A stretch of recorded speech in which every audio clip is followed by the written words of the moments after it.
Hello.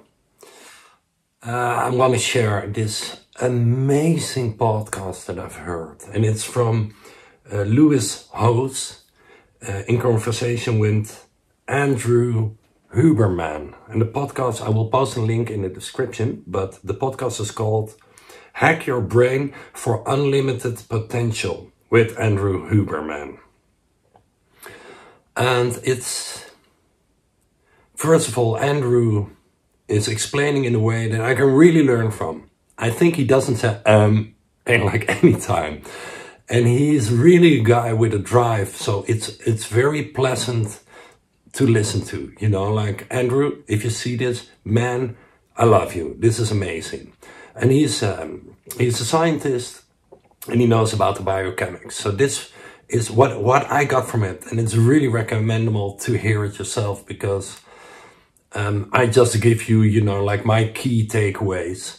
And there is a breathing technique in it as well that we will practice in the end, and I will finish with explaining that.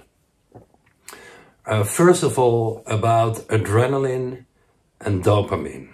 You know probably that adrenaline gives you energy, but if you're continuously producing adrenaline, it becomes stress, very simply said.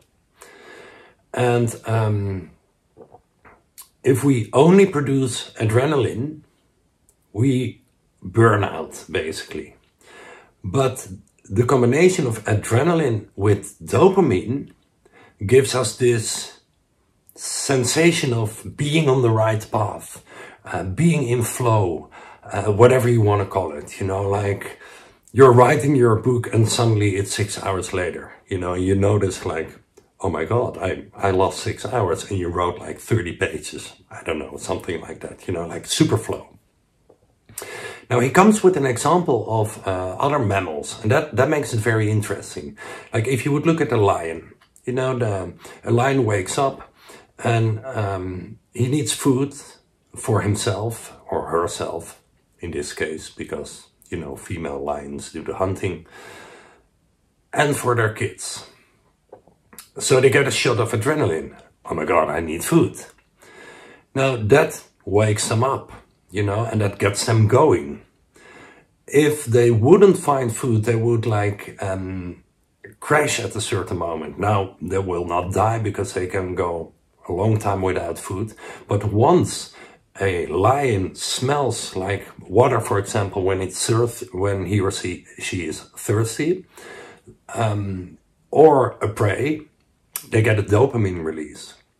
And the combination of adrenaline with that dopamine makes them able to hunt a prey for like 24 hours, you know, like really keep on going, like you have unlimited energy.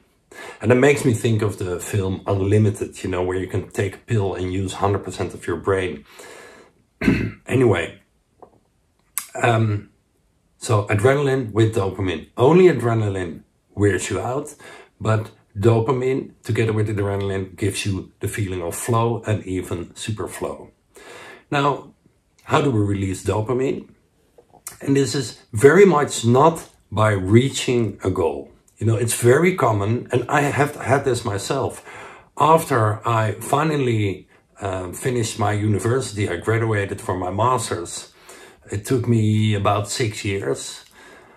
After that, you know, I started working, and really, you know, like I started working in an extreme, engaging and energetic environment, like on the option and stock market, wearing a colored jacket, screaming, yelling quotes, you know, like very energetic. And only 4 days a week. Still, I had the feeling of like, is this it? Is this, you know, now I finished I graduated, and is this it? And it's very normal that after we reach a goal, you know, finish a book or whatever, we get it down. Because we don't get the dopamine release of reaching a goal. But we do get a dopamine release of enjoying the path towards reaching the goal. And you know, then suddenly Facebook wisdom is like, it's not about the goal, it's about the path. Suddenly it starts to make sense from a biochemical point of view. Now, another thing that is very much worth mentioning is like, say somebody is overweight, you know, it's obese, they want to drop weight and they think like, I'm going to run to drop weight. Now, first of all, if you start running immediately 5K, you know, like, or 5 miles, you wear yourself out. You know, you get too much muscle pain, it doesn't work. So you want to build it up slowly. And then, and this is what, according to Andrew, and I it fully resonates with me. This is where, first of all, dopamine release comes from, but also mental strength, which is, of course, you know, you could explain also in terms of biochemics. Whenever, you know, like the obese person that starts running and he starts running like 1 mile and he's like after 500 meters puffing and like, oh my God, this is hell. This is where you tell yourself, okay, this is the good part. And that creates mental strength. You know, where it becomes hard, you tell yourself, okay, this is the good part. This is totally paradoxical, of course. You know, this is where you would want to give up. But you tell yourself there, okay, this is the good part. You know, where you feel like, no, you know, like, I stop writing that book or whatever. Tell yourself, this is the good part. There you get a little dopamine release. And that makes you, you know, keep on going. And then 3 years later, you drop those 30 pounds or whatever you want to drop, whatever weight you want to lose. It's not about that. It's about the path towards it. And whenever it gets hard, tell yourself, this is the good part. Now, another thing worth mentioning in this podcast is, let me check. Yeah. We have unconscious thoughts. You know, while you're listening to me, you may think like, I have to buy potatoes. You know, like unconscious thought. And you have deliberate thought. We also have unconscious action and deliberate action. Now, a deliberate thought would be write down your name. And you write down Tim van der Vliet. And this is focusing on one thing. You deliberately can direct your thoughts towards one thing, right? And then while you're, well, as I said, while you're watching this video, you may have undeliberate or unconscious thoughts. Now, we have the same, we have deliberate action and unconscious action. And this is also a funny thing. Deliberate thought and deliberate action always feels like work. You know, it's the hard part. So, in the example of Andrew, he's writing a book and I am too. You know, and this was very helpful for me because I'm a bit stuck. I have too much information. I have to kill my darlings. I'm writing about the power of paradox. It's too much and I have to cut down my darlings, you know, like, anyway, it's a process. And wherever it becomes hard, tell yourself, this is the good part. But also when you are working on your book and the harder it feels, probably the quality of the book becomes better. You know, this is totally paradoxical. Anyway, the breathing exercise, there's one more thing, you know, and this is what I know personally. If we always have high adrenaline, we're gonna burn out, right? As I said before. But if you have a peak in adrenaline, then dopamine is released. So adrenaline up, and when adrenaline goes down, you get a release of dopamine. And this is actually a question for people who are very much into biochemics, and I don't know yet. I understand that the dopamine molecule looks very much like the adrenaline molecule. So my question is, does the adrenaline, is that transformed into dopamine inside our body? That aside. So, if you're always stressed, you're gonna burn out. You know, like, I don't have to tell you. So, but if you have like a adrenaline release and then are able to calm down, then dopamine is released. Yeah, muscle buildup it's much like running. If you run, your heartbeat goes up. In the rest afterwards, your muscles build up. And this is where you feel good. If you would continuously running, it would be very unhealthy. But having a running practice, heartbeat up. If you have a regular practice, you will have a lower heartbeat. You're able to relax better. simply said. So it's essential to be able to calm down. Now, what I do is take deep breath in, breathe 2 times as long out. And then what Andrew is saying, that you should take your breath in 2 phases. So more like,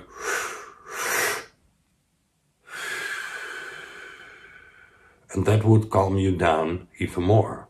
And he comes with the example, if somebody is crying, you get this,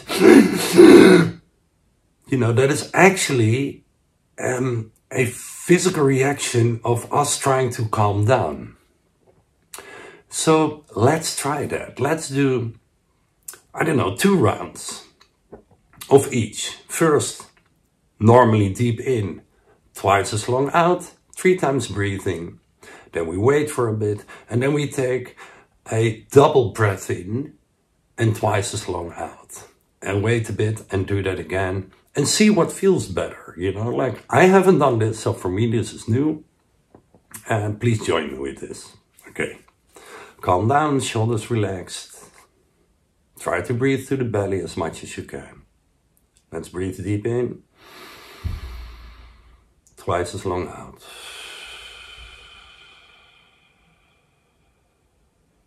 Again. Twice as long out.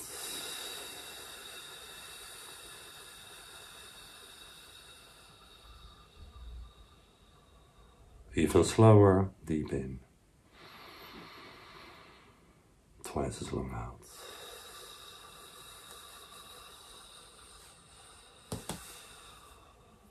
Let's wait for a bit, see how this feels. Check in with your own body.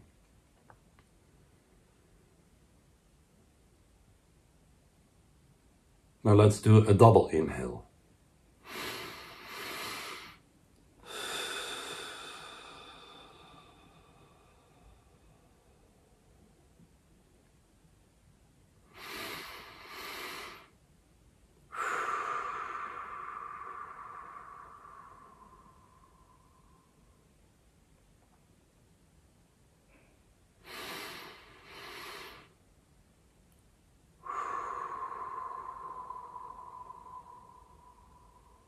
Let's wait a bit, check in with our own bodies again, see how it feels. Please keep on breathing. Oh, and by the way, another detail that we're doing already is nose in and mouth out. Okay, interesting.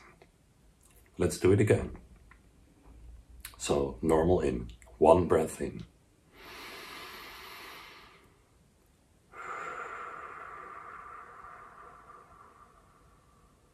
Number 2, slower.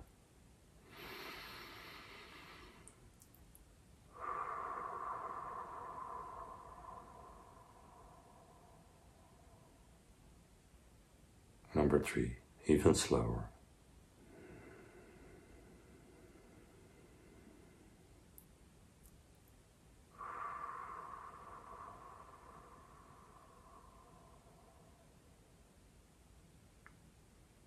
Check in with our own body, breathe normally, see how it feels.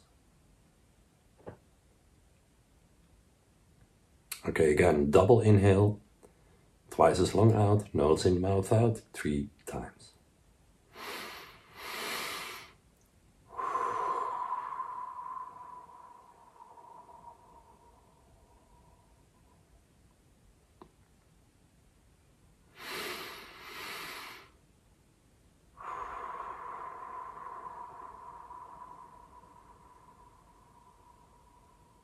Last one, extremely slow.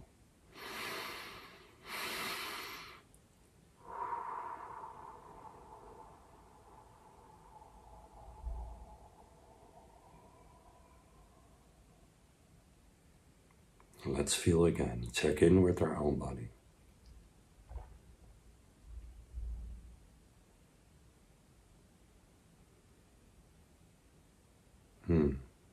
Interesting. I'm not sure if I make this up, because you know how strong the relationship mind to body is. But I do feel a little difference. It's not big, but when I do the 2 times in and then longer out, I feel my lips tingle a little bit more. And just, I think it works. Anyway, so Lewis House, Follow the Guy, amazing podcast. Andrew Huberman, same story, amazing. Please listen to this podcast. Let me know how this breathing worked for you. You know, like how if it was different from you. I'm very curious, you know. You are my my personal research crowd, basically. So please leave a comment how this worked for you. And if you've listened to the podcast, maybe you want to comment on what else is very important in this podcast. And then the last thing is that I've made this PDF about the neurotransmitters and the happy hormones like adrenaline, dopamine, serotonin, endorphins, DMT. And if you like, in the description is a link where you're asked to go to my website or a landing page, and you can leave your email address, and then you will get like a nice, you know, it's like a 5-slide summary of what these happy hormones, these neurotransmitters, these hormones, these molecules are for, and how they make you feel. So you have them somewhere in your computer. It may be handy, and just a gift from me, you know, like if you like. Thank you for your attention, and see you in the next video. Bye bye.